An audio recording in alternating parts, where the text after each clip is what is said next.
Hindi na inabutan ng umaga ang babaeng natutulog sa isang bangketa nang madamay sa barilan ng ilang lalaki.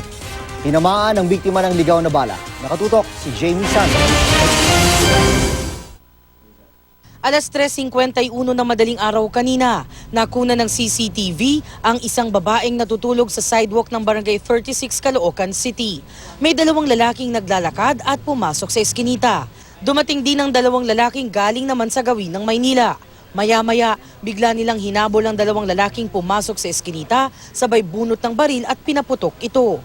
Mapapansin sa ikalawang putok ng baril ng isang lalaki na gumalaw ang babaeng natutulog sa sidewalk. May sumunod pang dalawang lalaking armado rin na tumakbo at pinagbabaril din ang dalawang lalaking pumasok sa eskinita. Matapos ang ilang segundong pamamaril, nagtakbuhan na ang mga armadong lalaki sa direksyon ng Maynila. Naiwan naman ng babae sa sidewalk na nagtamo na pala ng tama ng bala sa katawan. Ang saksing si Aiza Aro ang nakakita sa 59 anyos na si Elizabeth Buenaventura Joves na wala ng buhay. Sinubukan namin kunin ang panig ng pamilya ni Joves pero tumanggi ang mga ito. Base sa spot report ng Caloocan Police, pumirma ng waiver ang mga kaanak nito na di na sila interesadong ipagpatuloy ang investigasyon sa kaso. Gayunpaman, patuloy pa rin ang operasyon ng mga pulis para matugis ang mga salarin.